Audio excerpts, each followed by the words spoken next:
Hello मेरे प्यारे बच्चों, आज फिर से हम हैं आप सभी के सामने एक नया चैप्टर लेकर, जिसमें हम बहुत सारी नई चीज़ें सीखेंगे और हम बहुत सारे नए नए क्वेश्चंस के जवाब ढूंढने की कोशिश करेंगे। आज का जो चैप्टर है हमारा है ह्यूमन रिप्रोडक्शन, जिसको पढ़ाना मेरी जिम्मेदारी और मेरा नाम है अभिषेक त्रिपाठी। आज का ये जो वीडियो है हमारा ह्यूमन रिप्रोडक्शन में फर्टिलाइजेशन को डेडिकेटेड होगा। हम आज के वीडियो में फर्टिलाइजेशन को समझने का कोशिश करेंगे। फर्टिलाइजेशन जो है एक काफ़ी कॉम्प्लेक्स प्रोसेस है। सिंपल वर्ड्स में हम उसको बोलते तो हैं कि ओवा आता है और स्पर्म आता है, दोनों मिक्स हो जाता है और दोनों मिक्स हो जाता है, जाइगोट बन जाता है। बस इतना आसान होता तो जिंदगी हमारी इतनी आसान हो नहीं जाती। ठीक है, तो इतना आसान नहीं है। जीवन का शुरुआत ही जब इतना मुश्किल और इतना टफ है तो जीवन कैसे आसान होगा। तो जीवन में जब आपको लगे कि दुख आ रहा है, आप ठीक से पढ़ नहीं पा रहे हो, पिछली बार का एग्जाम अच्छा नहीं गया, या मान लीजिए इस बार किसी कारण से अच्छा नहीं जा पा रहा है, एक नंबर से चूक जा रहे हैं, या नंबर तो आगे क्वालिफाइंग बट आपके ड्रीम कॉलेज को आप पा नहीं पा रहे हैं, ऐसा कुछ आ जाए तो एक बार फर्टिलाइजेशन पढ़ के देखिएगा और आपको समझ में आएगी बात कि एक बार, दो बार, तीन बार, चार बार, पांच बार भी अगर ट्राई करने पर कोई चीज़ नहीं होती है, चाहे वो कोई एग्ज़ाम क्वालिफाई करना हो या लाइफ में कोई और चीज़ हो, कभी भी हार ना मान के कंटिन्यूसली काम करते रहना चाहिए। ठीक है, और कॉम्प्लेक्सिटी जो है वो होती है, हर तरीके के कॉम्प्लेक्सिटी से, हर तरीके के एडवर्स कंडीशन से, हर तरीके की बाधाओं से पार होकर हम लोग आज इस दुनिया में पहुंचे हैं, तो आगे की दुनिया तो बहुत आसान है। ठीक है, बात समझ में आ रही है। बस यही मेरी फिलॉसफी जो है आप थोड़ा सा समझिएगा और फर्टिलाइजेशन भी साथ साथ पढ़ लीजिएगा। ठीक है, तो फर्टिलाइजेशन होता क्या है, फर्टिलाइजेशन का क्या मतलब होता है जी, क्या होता है राहुल, क्या मतलब होता है बताइए। चलिए, फर्टिलाइजेशन क्या है, फर्टिलाइजेशन होता है स्पर्म का ओवा से मिक्स हो जाना और दोनों का मिलकर जाइगोट बनाना। बात समझ में आई।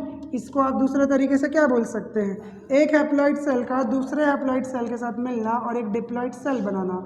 ठीक, एक क्रोमोसोम का हाफ क्रोमोसोम के साथ मिलना, हाफ क्रोमोसोम के साथ मिलना और फुल क्रोमोसोम बनाना। ठीक है, ये सारी चीज़ों को हम बोल सकते हैं क्या बोल सकते हैं फर्टिलाइजेशन। इसके अलावा मैंने बहुत ही कॉमन लैंग्वेज में बोला था डीएनए का मिक्सिंग।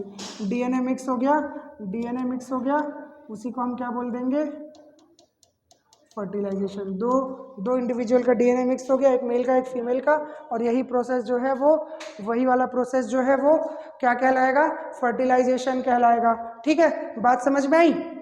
चलिए, अब डीएनए का मिक्सिंग सब कुछ जो भी हमने पढ़ लिया उसको एक बार समझ लेते हैं कि यहाँ पर क्या बात करने की कोशिश कर रहा हूँ मैं। ठीक है, अब हमको पढ़ना है ह्यूमन का फर्टिलाइजेशन। अब आप समझिएगा कि ह्यूमन में होता क्या है कि स्पर्म जो है वो मेल की बॉडी से जब तक फीमेल की बॉडी तक पहुंचेगा तो बहुत लंबा रास्ता तय करेगा। ठीक है, अब मेल की बॉडी में आप लोगों को मैंने बताया था कि मेल बॉडी में स्पर्म का प्रोडक्शन होता है ऑलमोस्ट 100 मिलियन पर इजैक्यूलेशन। मतलब कि जब मेल बॉडी से फीमेल बॉडी में इजैक्यूलेशन होता है, सीमन पहुंचता है, उस समय उसमें 100 मिलियन स्पर्म होते हैं। क्या होते हैं, 100 मिलियन स्पर्म होते हैं। ये 100 मिलियन स्पर्म में से कुछ जो है वो ओवा तक पहुंचेंगे, और जब ये ओवा तक पहुंचेंगे तो कितने पहुंचेंगे, ये पहुंचेंगे लगभग 200 से 1000 तक। मैक्सिमम वैल्यू है 1000, एवरेज 300 350 स्पर्म्स जो हैं वो पहुंचते हैं कहाँ तक, ओवा तक। ओवा में कहाँ, फैलोपियन ट्यूब का जो इस्थमस एम्पुला जंक्शन होता है वहां तक 100 मिलियन सोच रहे हो कितना होता है, 1 मिलियन में कितना होता है जी, 1 मिलियन में 10 लाख, तो 10 मिलियन में 1 करोड़, 100 मिलियन में 10 करोड़, 10 करोड़ स्पर्म में से केवल 200-300 स्पर्म ओवा तक पहुंच पाते हैं। और यही कारण है कि मेल बॉडी में स्पर्म का प्रोडक्शन इतना सारा होता है कि उसमें से बहुत सारे तो मर ही जाते हैं ना रास्ते में। तो स्पर्म का जो काउंट है बड़ा इंपॉर्टेंट होता है, स्पर्म काउंट जो है वो इंपॉर्टेंट बहुत होता है। ठीक है, तो देखिएगा अब देखो क्या होता है कि इतना सारा स्पर्म बनाने की क्या जरूरत है। ओवा तो एक ही बनता है, ओवा एक महीने में एक ओवा प्रोड्यूस होता है, और जो स्पर्म होते हैं हर इजैक्यूलेशन में अराउंड 100 मिलियन स्पर्म जो है वो रिलीज होते हैं। ठीक है, तो अब देखो कि इतना, इसका रीजन क्या है। अब इसका रीजन ये है बेटा कि स्पर्म का प्रोडक्शन जो है वो टेस्टिस में हुआ। स्पर्म प्रोडक्शन कहाँ हुआ? टेस्टिस में हुआ। टेस्टिस में क्यों हुआ? क्योंकि स्पर्म को चाहिए होता है 35 डिग्री सेंटीग्रेड के आसपास का टेम्परेचर। ठीक है, स्पर्म को 35 डिग्री सेंटीग्रेड के आसपास का टेम्परेचर चाहिए होता है, इसलिए वो बॉडी कैविटी के बाहर है। अब इसके बाद जब इंसेमिनेशन होता है, क्या होता है? इंसेमिनेशन। इंसेमिनेशन का क्या मतलब होता है? इंसेमिनेशन का मतलब होता है deposition of sperms in vagina, इसको बोलेंगे इंसेमिनेशन। तो इजैक्यूलेशन और इंसेमिनेशन में फर्क क्या हुआ? इजैक्यूलेशन का मतलब होता है सीमन का बॉडी से बाहर निकलना, और इंसेमिनेशन का मतलब होता है सीमन का फीमेल बॉडी में एंटर करना। दोनों में स्लाइटली डिफरेंस है। मेल बॉडी से निकलने को इजैक्यूलेशन कहेंगे और फीमेल बॉडी में पहुंचने को इंसेमिनेशन कहेंगे। अब जैसे ही फीमेल बॉडी में ये पहुंचेगा स्पर्म, उसको साइट ऑफ डिपोजिशन यानी कि वजाइना से होते हुए सर्विक्स, सर्विक्स से होते हुए यूटेरस, यूटेरस से होते हुए फैलोपियन ट्यूब। ठीक है, फैलोपियन ट्यूब तक पहुंचना है, फैलोपियन ट्यूब तक पहुंचना है। बात समझ में आई? फैलोपियन ट्यूब जाके वो फर्टिलाइजेशन करेगा, जैसा कि मैंने आपको लास्ट लेक्चर में बताया था कि आपके फैलोपियन ट्यूब में ही फर्टिलाइजेशन सॉरी, बहुत जोर से आवाज आई होगी, माइक पे ही छींक दिया मैंने, हाँ सॉरी। फैलोपियन ट्यूब पे क्या होगा? फर्टिलाइजेशन होगा। अब वजाइना से लेके फैलोपियन ट्यूब तक का जो पूरा का पूरा डिस्टेंस है, ये कहाँ पर है? ये पूरा का पूरा डिस्टेंस होता है, ये पूरा का पूरा डिस्टेंस होता है बॉडी कैविटी के अंदर। अब बॉडी कैविटी के अंदर दिक्कत क्या आ रही है? बॉडी कैविटी के अंदर टेम्परेचर है 37 डिग्री सेंटीग्रेड। फीमेल की बॉडी कैविटी का टेम्परेचर तो 37 ही होगा ना, तो ह्यूमन बॉडी कैविटी के अंदर का टेम्परेचर क्या होता है? 37 डिग्री सेंटीग्रेड। अब ये 37 डिग्री सेंटीग्रेड का टेम्परेचर है, और चाहिए कितना था? चाहिए था 35 डिग्री सेंटीग्रेड। और इसके पहले जब स्पर्म मेल बॉडी से भी निकल रहा है तो वो क्या कर रहा है? पूरी बॉडी कैविटी को क्रॉस करते हुए आ रहा है, यूरिनरी ब्लैडर को क्रॉस करते हुए आ रहा है। तो इसी कारण वहां पर भी क्या होगा? थोड़ी देर के लिए उसको 37 डिग्री सेंटीग्रेड का टेम्परेचर मिलता है। इतना हाई टेम्परेचर होता है। अब इस हाई टेम्परेचर के अंदर स्पर्म सर्वाइव नहीं कर पाता, इसलिए लाखों में से बहुत सारे स्पर्म तो डिपोजिशन के टाइम पर ही सरवाइव करना बंद कर देते हैं। तो ये बात पहली हो गई। दूसरी बात क्या होती है भैया? दूसरी बात ये होती है कि इसके अलावा फैलोपियन ट्यूब में पहुंचने तक जो बॉडी कैविटी के अंदर टेम्परेचर है, उसके अलावा क्या चीज आ गई? उसके अलावा एक और चीज बीच में आएगी, एसिडिक एटमॉस्फियर ऑफ वजाइना। आपको पता होगा कि वजाइना में लैक्टोबैसिलस वेजिनालिस नाम का एक बैक्टीरिया होता है जो कि लैक्टिक एसिड प्रोड्यूस करता है, और लैक्टिक एसिड के कारण, एसिडिटी के कारण स्पर्म जो होते हैं वो मर जाते हैं। इसके अलावा एनर्जी बहुत कम होती है स्पर्म में, लो एनर्जी ऑफ स्पर्म, तो बहुत कम एनर्जी होती है। इसीलिए इतने सारे रीजन के कारण स्पर्म जो है वो पहुंच जाता है बहुत सारे नंबर में, ताकि अगर डेथ परसेंटेज बहुत हाई हो उसके बाद भी चांसेस रहे कि कोई ना कोई स्पर्म सरवाइव कर पाएगा और फैलोपियन ट्यूब तक पहुंच जाएगा। ठीक है, तो क्या क्या रीजन बताए? पहला रीजन मैंने बताया high temperature of female body cavity, high temperature of female body cavity. ठीक, दूसरा क्या है? दूसरा रीजन है acidic environment of reproductive tract, acidic environment of female reproductive tract. बात समझ में आई? यहाँ तक आ गई। इसके बाद तीसरा क्या बताया था? Low energy in sperm, sperm में एनर्जी बहुत कम होती है। ठीक है, तो टोटल ये 3 ऐसे रीजन है जिसके कारण a few hundred of sperms survive in millions, यानी कि करोड़ों में से कोई 100 स्पर्म जो है वो सरवाइव कर पाते हैं और फर्टिलाइजेशन के साइट तक पहुंच पाते हैं। यहाँ तक ठीक है? यहाँ तक ठीक है? चलिए अब देखिएगा कि फर्टिलाइजेशन कहाँ हो रहा है। ये बना फैलोपियन ट्यूब, इस फैलोपियन ट्यूब का एम्पुला, फिर इस्थमस, इस्थमस के बाद ये आया अपना यूटरस, यूट्रस के बाद सर्विक्स और सर्विक्स के बाद वजाइना और वजाइना के बाद vulva. It is the entry point for penetration and after that it is the site of deposition of sperm. अब स्पर्म यहाँ से होते हुए अब इस तरफ पहुंचता चला जा रहा है और यहाँ पर ओवा है। अब यहाँ पर जाकर क्या होगा? फर्टिलाइजेशन होगा। मैक्सिमम टाइम 90% टाइम जो फर्टिलाइजेशन होगा वो फैलोपियन ट्यूब के एम्पुला स्टमक जंक्शन में होगा। अदरवाइज 10% कभी यूट्रस में हो सकता है या थोड़ा आगे पीछे फैलोपियन ट्यूब में हो सकता है। तो फैलोपियन ट्यूब में ही होता है जनरली, नहीं होता कोई बात नहीं, चल जाता है, क्योंकि यूट्रस में भी हो सकता है, बट यूट्रस में जनरली होता नहीं है, क्योंकि जब तक यूट्रस में पहुंचता तब तक की लाइफ लाइन खत्म हो जाती है, पूरा लाइफ स्पैन खत्म हो जाता है ओवा का। 24 घंटे का स्पैन होता है। ठीक है, कितने घंटे का स्पैन होता है?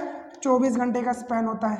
अगर 24 आवर्स के अंदर फर्टिलाइजेशन पॉसिबल है, मतलब कि देखिए क्या, यहाँ ओवा रिलीज हुआ, यहाँ ओवा रिलीज होने के 24 घंटे बाद तक फर्टिलाइजेशन पॉसिबल है। और अगर 24 घंटे तक फर्टिलाइजेशन नहीं होता तो फर्टिलाइजेशन जो है वो नहीं हो पाएगा, बहुत कम चांसेस होता है। ठीक है, यहाँ तक बात क्लियर है? यहाँ तक बात क्लियर है? चलिए आगे देखें। चलो अब देखिएगा कि ये है अपना स्ट्रक्चर। फर्टिलाइजेशन में होना क्या है, देखो आपको साफ सुंदर तरीके से दिख रहा होगा कि ये बाहर में ये वाले सेल बने हुए हैं, इनको बोलेंगे कोरोना रेडिएटा। इनको क्या कहेंगे? Corona radiata. इसके बाद ये वाला हिस्सा दिख रहा है, इसको क्या बोलेंगे? जोना पेल्यूसिडा। क्या कहेंगे? जोना पेल्यूसिडा। और उसके बाद ये वाला जो अंदर की तरफ है, इसको क्या कहेंगे? ये वाला है अपना साइटोप्लाज्म, और ये है न्यूक्लियस, और यहाँ तक पहुँचना है स्पर्म को। ठीक है, कहाँ से रिलीज होके कहाँ तक पहुँचना है ये बात समझ लीजिएगा। ठीक है, यहाँ तक पहुँचना है। अब मतलब कि ये पूरा कोरोना रेडिएटा को क्रॉस करना होगा। अब कोरोना रेडिएटा के सेल के बीच में ये गैप दिख रहे हैं, इन गैप से होकर जाएगा स्पर्म। ठीक है, तो जितने स्पर्म इन गैप्स के अंदर से जाने की कोशिश करेंगे। देखिए ओवा जो है it is largest cell of human body. Ova जो होता है वो ह्यूमन बॉडी में सबसे बड़ा सेल होता है, लार्जेस्ट सेल होता है। इस चीज को समझिएगा कि ओवा जो है फीमेल बॉडी का सबसे बड़ा सेल होता है। ये वाली फोटो आपको बहुत एक क्लियर इमेज देगी, ये वाली फोटो जो है बहुत एक क्लियर इमेज देगी। इसके अलावा एक बात देखिए, ये बड़ा सुंदर सा फोटो है। देखो इस फोटो को देखिए, बहुत ही खूबसूरत सा यहाँ पर इलस्ट्रेशन किया गया है कि अगर आपको दिख रहे होंगे, मैं थोड़ा हाईलाइट कर रहा हूँ, ये स्पर्म है। ठीक है, ये क्या है? स्पर्म है। अब देखिए स्पर्म जो है वो क्या कर रहे हैं, ये आपका ओवा है, ये वाला हिस्सा ओवा है। ठीक है, अब आपसे समझ में आ रहा है? देखिए फिर से बताऊं, यहाँ पर आपको बहुत क्लियर विजिबल नहीं होगा कलर के कारण, तो मैं आपको यहाँ पर थोड़ा मार्क कर देता हूँ कि ये वाला हिस्सा जहाँ पर मैं आपको रेड करके दिखा रहा हूँ, ये सब क्या है? स्पर्म है। और ये पीछे जो दिख रहा है आपको गोल गोल राउंड, ये क्या है? ये ओवा है। और स्पर्म क्या कर रहे हैं? ये गए हैं फीमेल बॉडी के अंदर। ये क्या, ये फीमेल बॉडी के अंदर फेलोपियन ट्यूब है, यहीं पर ओवा अभी है और यहाँ तक स्पर्म पहुंचेगा। मतलब ये फीमेल बॉडी के अंदर रिप्रोडक्टिव सिस्टम के अंदर फेलोपियन ट्यूब का स्ट्रक्चर है, जिसमें आपको एक ओवा दिख रहा है। ओवा की तरफ स्पर्म बढ़ रहे हैं और ये जो स्पर्म बढ़ रहे हैं, ये देखिए स्पर्म बढ़ रहे हैं ना, जो रेड वाले मार्क किए मैंने, ये जो स्पर्म बढ़ रहे हैं वो इन गोल गोल सेल के बीच में जो गैप है उनमें से अंदर जाने की कोशिश करेंगे। इस कवरिंग को कोरोना रेडिएटा कहते हैं। इन कवरिंग को क्या कहते हैं? कोरोना रेडिएटा कहते हैं। बात समझ में आई? इतनी खूबसूरत डायग्राम के साथ आपको समझ में आ रहा होगा कि कोरोना रेडिएटा है कहाँ पर और कैसा दिखेगा। इसके अंदर में क्या होगा? इसके अंदर में होगा ये, इसके अंदर में क्या होगा? ये होगा ओवा। देखिए ये आपको ये कवरिंग दिख रहा है, ये कवरिंग दिख रहा है, इसको क्या बोलेंगे? जोना पेल्यूसिडा। क्या कहेंगे? जोना पेल्यूसिडा। ठीक है, ये हुआ जोना पेल्यूसिडा। इसके अंदर ये क्या है? ये स्पर्म जा रहा है और ये अंदर वाला हिस्सा ये क्या है? ये आपको दिख रहा है साफ सुथरा सा, इसको बोलते हैं ऊलेमा। जो रेडिश कलर का दिख रहा है उसको क्या बोलेंगे? ऊलेमा। ऊलेमा और ये जोना पेल्यूसिडा। तो अब स्पर्म को क्या क्या क्रॉस करना है? देखिए मैंने जैसे बोला था ना कि बड़ी कड़ी मेहनत है, बहुत लंबा प्रोसेस है। फर्टिलाइजेशन जो है वो जीवन का सार है, जिसमें बार बार फेल होते हैं, बहुत लोग मरते हैं, बहुत लोग हारते हैं और बहुत कठिन परिश्रम के बाद जाके ये प्रोसेस कंप्लीट होता है। तो देखिए स्पर्म जो है इतनी एडवर्स कंडीशन में एसिडिक एनवायरनमेंट को क्रॉस करता है, बहुत हाई टेम्परेचर को सहन करता है, बहुत लंबा डिस्टेंस ट्रेवल करता है despite of having very less energy. इसके बाद भी वो जब फेलोपियन ट्यूब में पहुंचता है तो फेलोपियन ट्यूब में पहुंचने के बाद वो पहले कोरोना रेडिएटा को क्रॉस करता है, उसको तोड़ता है, फिर जोना पेल्यूसिडा क्रॉस करता है, फिर ऊलेमा क्रॉस करता है और उसके बाद न्यूक्लियस तक पहुंच के अपना क्रोमोसोम देता है। तो इतना लंबा प्रोसेस होता है, तब जाके फर्टिलाइजेशन कंप्लीट होता है। बात समझ में आई? बात समझ में आई यहाँ तक? चलिए चलिए चलिए चलिए, फोटो को एक बार देखिए, खूबसूरत सा फोटो है, सुंदर सा फोटो है, इसको एक बार जरूर देखिएगा। ठीक है, इसको एक बार जरूर देखिएगा। ठीक ठीक ठीक ठीक ठीक, चलो चलो चलो चलो, अब प्रोसेस समझते हैं। ठीक है, अब इसने क्रॉस क्या क्या किया है? इसने क्रॉस किया है कोरोना रेडिएटा को। इसने किसको क्रॉस किया है? कोरोना रेडिएटा को। ठीक है, दूसरा वाला क्या है? दूसरा वाला क्या है? कोरोना रेडिएटा के अलावा इसने क्रॉस किया है जोना पेल्यूसिडा को। ठीक, इसने जोना पेल्यूसिडा जो है वो क्रॉस कर लिया है। तीसरा और क्या क्रॉस करना है इसको? इसको क्रॉस करना है ऊलेमा। और क्या क्रॉस करना है इसको? ऊलेमा। तो ये तीन चीज़ें जो हैं ये क्रॉस करनी होंगी स्पर्म को। ठीक है, ठीक है। अब आपको ये मैं छोटा सा स्क्रीनशॉट लेने का समय देता हूँ, इसमें आप स्क्रीनशॉट लीजिए और देखिए और समझिए। ठीक है, ठीक है। नोट्स ज़रूर बना रहे होंगे आप, ऐसा मैं मानता हूँ कि आप लेक्चर नोट्स ज़रूर बना रहे होंगे। ठीक है, तो चलिए अब आगे बढ़ते हैं। अब देखो ये स्पर्म का एक्रोसोम है। स्पर्म का ये जो हेड होता है, इस हेड का जो टिप होता है, इस हेड के टिप को एक्रोसोम कहते हैं। क्या कहते हैं? क्या लिखा है यहाँ पर? यहाँ पर लिखा हुआ है एक्रोसोम। क्या लिखा हुआ है? एक्रोसोम। ठीक है, इसको कहते हैं हम लोग एक्रोसोम। बात समझ में आई? बात समझ में आई? चलिए, ये वाला एक्रोसोम हो गया। अब इस एक्रोसोम के अंदर एक एंजाइम होता है, उसको बोलते हैं एक्रोसिन। ठीक है, इसको क्या बोलते हैं? एक्रोसिन। अब ये जो स्पर्म है इसके पास क्या है? केवल ये एक्रोसोम है, थोड़ा सा साइटोप्लाज्म है, उसमें न्यूक्लियस है, न्यूक्लियस में 23 क्रोमोसोम है, उस 23 क्रोमोसोम के अलावा एक छोटू मोटू सा माइटोकॉन्ड्रिया है। ठीक है, तो उसमें कुछ खास चीज़ें तो है नहीं। ठीक, यहाँ तक क्लियर? अब देखिएगा, अब इसके अंदर क्या है? एक्रोसोम के अंदर एक्रोसिन। एक्रोसिन क्या है? एक एंजाइम।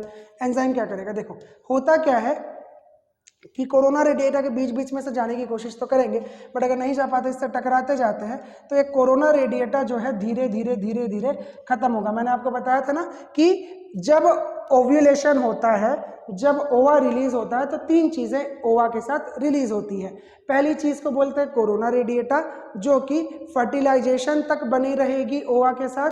दूसरे को बोलते हैं जोना पेलुसिडा, जो कि पूरी बनी रहेगी हमारे इम्प्लांटेशन तक। और तीसरा जो होता है वो कहलाता है ऊलेमा, यानी कि उसका खुद का प्लाज्मा मेम्ब्रेन। तो ये जो प्लाज्मा मेम्ब्रेन होता है ये तो चला जाता है जब अब मैच्योरेशन ऑफ सेल्स होगा। इसके अलावा जब तक ओव्यूलेशन हुआ नहीं है तो थीका लेयर होती है, थीका लेयर जो है वो खत्म होती है, ग्रेन्युलोसा सेल जो है वो बन जाते हैं कॉर्पस ल्यूटियम। तो ये सारी चीज़ें मैंने आपको बताई थी। अगर आपको ये लाइन समझ में आई तो बहुत अच्छे, नहीं आई हैं तो उस वीडियो को ज़रूर देखिएगा, आपको बिल्कुल साफ सुथरा तरीके से समझ में आएगा।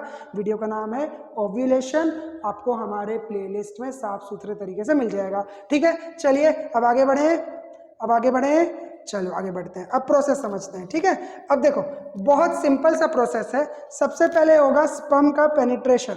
स्पर्म का पेनिट्रेशन मतलब स्पर्म जो है इस कोरोना रेडिएटा के लेयर को पेनिट्रेट करेगा। पेनिट्रेट करेगा मतलब इसको क्रॉस करेगा और क्रॉस करके आगे बढ़ने की कोशिश करेगा। अब होता क्या है कि लाखों स्पर्म रिलीज हुए थे ना, उसमें से मान लेते हैं ना 700-800 पहुंच पाए, हाँ 500 पहुंच गया, चलो 500 जो है वो फैलोपियन ट्यूब तक पहुंचते हैं। और 500 में से जो पहला स्पर्म जाके टकराएगा वो तो मर जाएगा, क्योंकि वो पहुंच नहीं पाता है ओवा तक। ओवा तो अभी बंद है ना, तो ऐसे पहला, दूसरा, तीसरा, 10वां, 20वां, 50वां, 100वां, 150वां, 200वां स्पर्म जो है वो बार बार टकराता है। ग्रेन्युलोसा लेयर जो है धीरे धीरे खत्म होने लगता है, या तो स्पर्म ग्रेन्युलोसा सेल के बीच में से गुजरने लगते हैं और उसके बाद जोना पेलुसिडा के साथ जाके अटैच हो जाते हैं। ठीक है, तो जैसे ही इसको कवर करेंगे, इसको क्रॉस करेंगे, इसको क्रॉस करने के बाद ये जो जोना पेलुसिडा है, इस जोना पेलुसिडा में स्पर्म के लिए एक रिसेप्टर होता है। उस रिसेप्टर का नाम है ZP3। क्या नाम है? ZP3 नाम का रिसेप्टर होता है। किसके लिए है रिसेप्टर? ये रिसेप्टर है स्पर्म के लिए, स्पर्म के लिए ये रिसेप्टर है। तो इसको ZP3 रिसेप्टर कहते हैं, जोना पेलुसिडा 3 रिसेप्टर कहते हैं। इसके थ्रू स्पर्म जो है वो एंटर करेगा। इसके थ्रू कौन एंटर करेगा? इसके थ्रू स्पर्म जो है वो एंटर करेगा। ठीक है, तो इस तरीके से अटैचमेंट होता है। सबसे पहले क्या होगा? रिसेप्टर में स्पर्म्स का अटैचमेंट होगा। इनमें जब मान लेते हैं कि 200 तो मर गए, है ना, और उसके बाद उसमें से अभी शुरू के 100 जो है वो पहुंच गए जोना पेलुसिडा तक। 100 के 100 जो है वो जाके अटैच हो जाते हैं। 100 के 100 अटैच तो हो जाते हैं। 100 अटैच होने के बाद कोई एक है जो सबसे पहले इसको क्रॉस करेगा। अभी अटैच हो गया, अब अंदर जाने की कोशिश कर रहे हैं। ये सब के सब क्या करेंगे? इसके अंदर जाने की कोशिश करेंगे। अब जब अंदर जाने की कोशिश करेंगे तो क्या होगा? जब ये लोग अंदर जाने की कोशिश करेंगे तब इनमें से कोई एक पहले पहुंचेगा, और जैसे ही कोई पहला पहुंचेगा बाकी जो 99 फंसे हुए थे, अंदर जाने की कोशिश कर रहे थे जोना पेलुसिडा के, वो सब के सब वहीं पर अलग हो जाएंगे, वो रुक जाएगा, उनको अंदर जाने नहीं दिया जाएगा। और इसके अलावा जो स्पर्म अभी तक पहुंचे ही नहीं है जोना पेलुसिडा तक, अभी दूर में है, पीछे पीछे रेस में पीछे छूट गए हैं, वो सारे के सारे स्पर्म जो है वो यूजलेस हो जाएंगे। पहुंचेंगे जब तक रहेंगे और मर जाएंगे। वो सारे स्पर्म जो होते हैं डिजेनरेट हो जाता है, और अंदर कौन पहुंचता है? केवल कोई एक स्पर्म जो है वो पहुंचता है। ठीक है, केवल कोई एक स्पर्म क्यों पहुंच रहा है? सिंपल सी बात है कि ओवा के पास 23 क्रोमोसोम, स्पर्म के पास 23 क्रोमोसोम, इंसान के पास 46 क्रोमोसोम, दोनों मिलके 23 हो गए। मान लीजिए दूसरा क्रोमोसोम आया, दूसरा स्पर्म आया, उसके पास भी क्रोमोसोम, उसमें भी 23 कितना हो जाएगा? 69 हो जाएगा। 69 में और 23 जोड़ दो तो क्या हो जाएगा? 82 हो जाएगा। तो 82 हो जाएगा। तो ऐसे करते करते स्पर्म अगर एंटर करते रह गए तो बहुत ज़्यादा हो जाएगी प्लॉइडी लेवल। 2n होना चाहिए ह्यूमन का प्लॉइडी लेवल। अगर एक क्रोमोसोम ऊपर नीचे होता है तो डाउन सिंड्रोम, क्लिनेफेल्टर सिंड्रोम जैसे बहुत बड़े बड़े डिजीज जो है वो इंसानों में देखने को मिलते हैं। तो एक बार आप सोच करके देखिए कि अगर 23 एक्स्ट्रा क्रोमोसोम किसी कारणवश घुस गए, कौन सा कारणवश? स्पर्म के डबल एंट्री के कारण, डबल स्पर्म एंट्री के कारण घुस गए, तो इसके कारण क्या क्या डिजीज हो सकती है। इसलिए ऐसा अगर जायगोट बन गया किसी कारण से, क्या हुआ कि किसी कारण से 2 स्पर्म अगर एंटर कर जाते हैं, ओवा को फर्टिलाइज कर देते हैं, तो क्या होगा? देखो ये एक मिसकंसेप्शन है, इस चीज को समझिएगा ना कि ये एक मिसकंसेप्शन है कि अगर सिंगल ओवा को 2 स्पर्म फर्टिलाइज करते हैं तो ट्विंस पैदा होते हैं। ये सरासर गलत है, बहुत गलत इंफॉर्मेशन है और बहुत जगह आपको देखने को भी मिलेगा, यूट्यूब में भी बताया जाता है।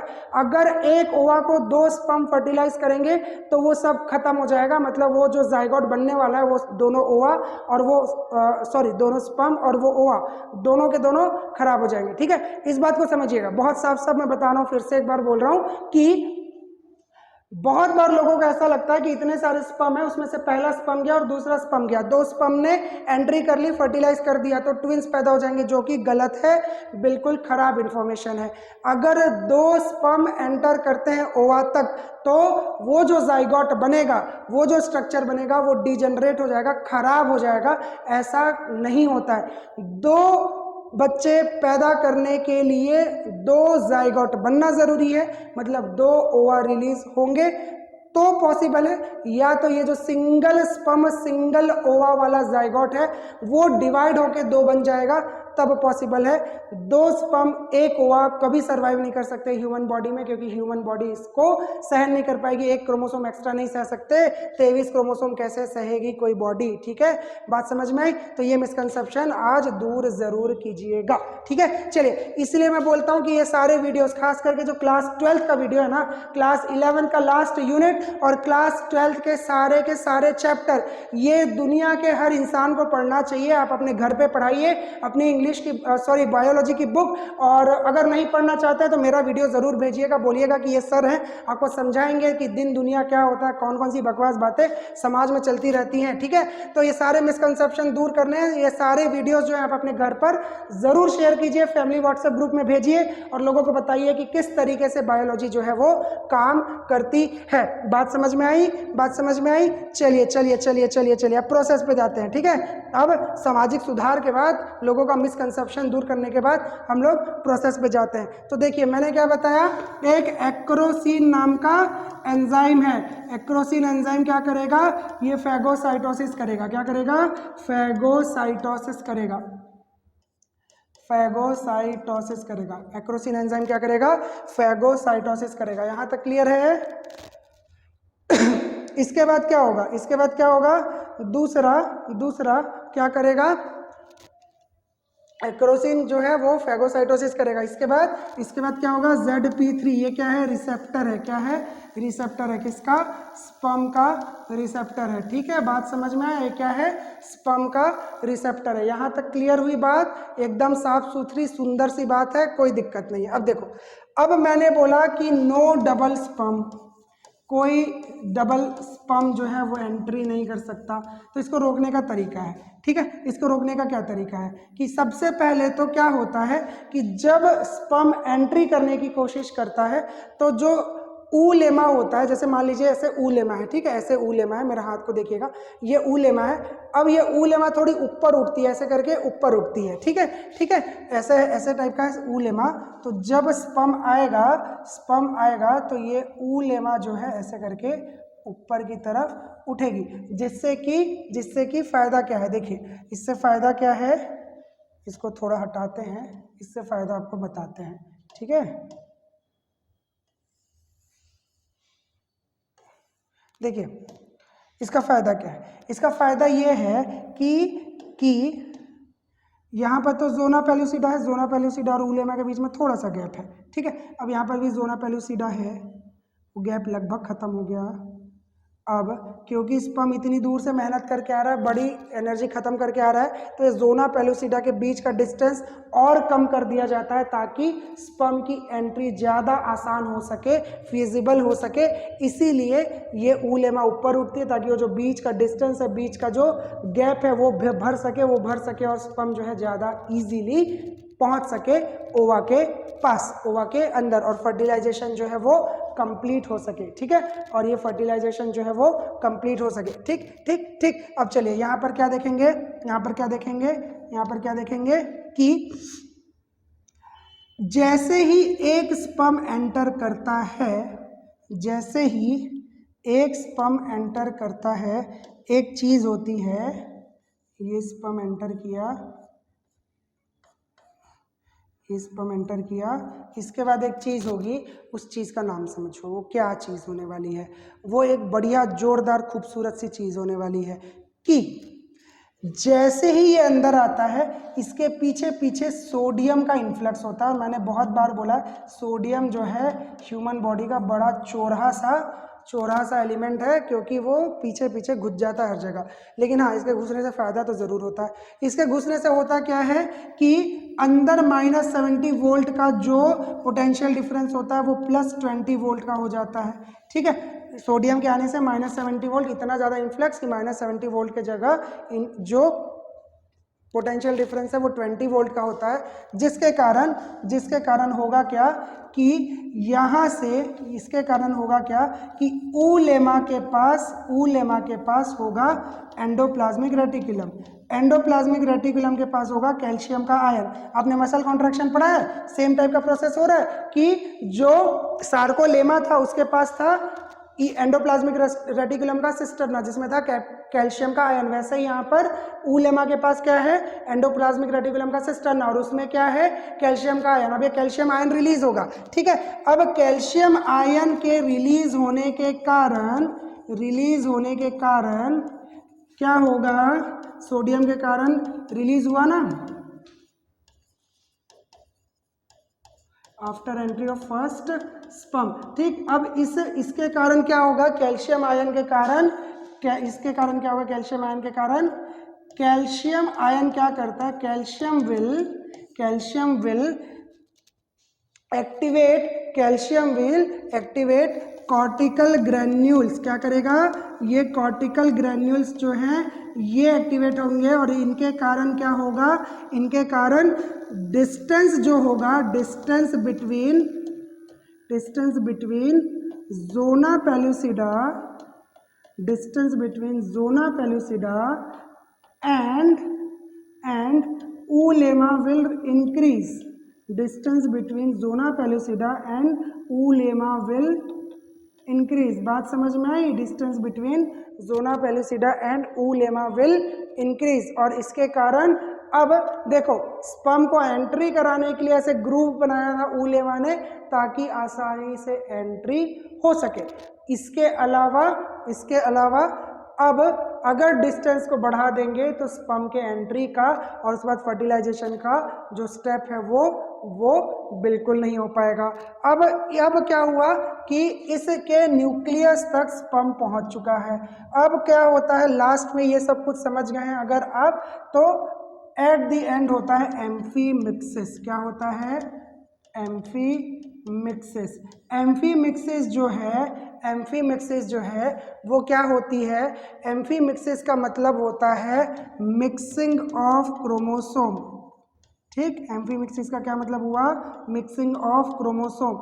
मेल के 23 क्रोमोसोम और फीमेल के 23 क्रोमोसोम दोनों एक दूसरे के साथ मिक्स होते हैं, और दोनों मिक्स होने के बाद एक नया जायगोट बनता है। तो दोनों के क्रोमोसोम, दोनों का जेनेटिक मटेरियल का मिक्स होना क्या कहलाता है, एम्फीमिक्सिस कहलाता है। और आपको मैं यहाँ पर स्क्रीनशॉट लेने का समय दे रहा हूँ। इसके पहले मैंने हर फोटो में आपको स्क्रीनशॉट का समय दिया है। हमारा आज का लेक्चर यहाँ पर समाप्त होगा। अब आज का जो लेक्चर है बहुत छोटा सा, तब तक आप स्क्रीनशॉट लेते रहिए। आपका आज का जो लेक्चर है थोड़ा सा छोटा है बाकी के वीडियो से, क्योंकि अपना टॉपिक जो है वो खत्म हो गया, और टॉपिक खत्म हो गया तो बिना मतलब खींचने का कोई मतलब नहीं है। तो आज का वीडियो थोड़ा सा छोटा, बट आपका पूरा टॉपिक कवर हुआ। अगला जो टॉपिक है वो पार्चुरेशन है, और पार्चुरेशन के बाद हम समझेंगे मेंस्ट्रुएशन साइकिल। दोनों लेक्चर कंप्लीट होने के बाद ये हमारा जो चैप्टर होगा वो समाप्त हो जाएगा। अगले वीडियो का ज़रूर इंतजार करिएगा। अगर आपके कोई डाउट है तो आप कमेंट बॉक्स में बताइए, लाइक कीजिए, शेयर जैसे कि मैंने बोला है सबके साथ कीजिए, शेयर करते रहिए। सब्सक्राइब नहीं किया तो सब्सक्राइब कीजिए, अच्छे कमेंट करिए। और अगर कोई बात बुरी लगती है, अगर आपको लगता है कि कुछ सुधारना है तो वो भी ज़रूर बताइएगा। हम हम हर तरीके के क्रिटिसिज्म के लिए ओपन रहेंगे। अगले वीडियो का इंतजार करिएगा, अपना ख्याल रखिएगा, खूब सारी मस्ती करिएगा, पढ़ाई भी ज़रूर करिएगा, अपने आसपास स्वच्छता बनाए रखिए, अपना ख्याल रखिए और आज के लिए थैंक यू वेरी मच।